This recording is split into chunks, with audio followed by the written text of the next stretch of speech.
My name is Laura Franklin. I'm from Northern Virginia Community College and located outside of Washington, D.C. And I'm here at the Achieving the Dream conference. Achieving the Dream is an incredibly important initiative only because there are so many students who need to reach their potential and are given all of the right tools that they need in order to do that. To see graduation as a goal, to see completion as a goal, and to really develop their full potential. So achieving the dream, looking at promising practices and using data to support everything that we do in instruction it really seems to have reaped dividends so far for many colleges, including ours. One of the main things that we see with students who are struggling in our classes is that real life intervenes, and many of them may be much older than the normal profile of right out of high school and into college. They have children, perhaps they have work demands, all kinds of pressures and demands on their lives, and what they really need are strategies for working together in study groups, for things like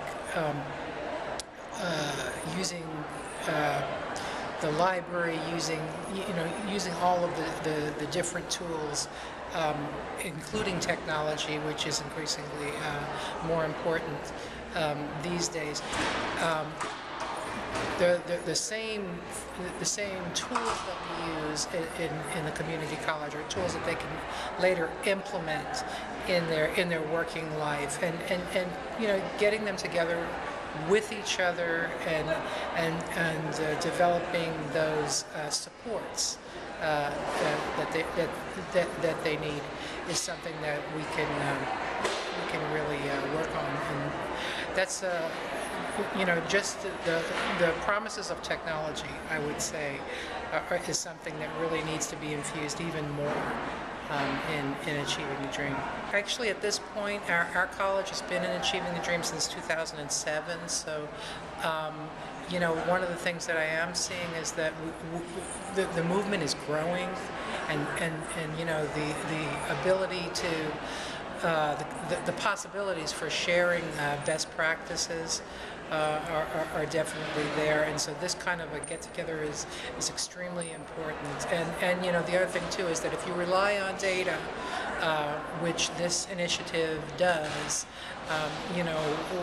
and having some longevity in the whole process, you really get a chance to see what works, what doesn't work, and then to be able to collaborate with your colleagues on finding solutions together. This is something that we actually had a discussion about today at lunch, and we were talking about what if we gave a whole classroom of students iPads, and we were to assign them out to them for the semester or even for the year, and have all the instruction happening on iPads, which it seems like things like that are happening in schools all over right now. Even in the K-12, they've got the iPad cart and everything, and students are using them for just everything. What would the impact of that have?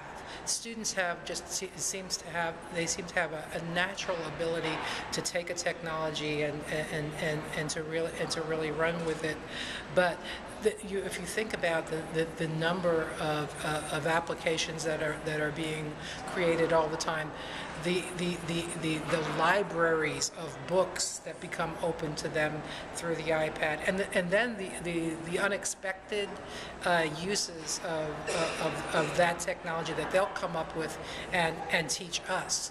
I think that in terms of engagement, you'll get so much more engagement. If you have to wait for the student to come in with his or her own iPad, then forget about it. We're right back to ground zero with the digital divide that we had before when we talked about who had computers and who didn't have, computers. But if we had practices like this, where you'd have an iPad project, project-based learning with the iPad, then you might really see the equity issue be minimized to some degree.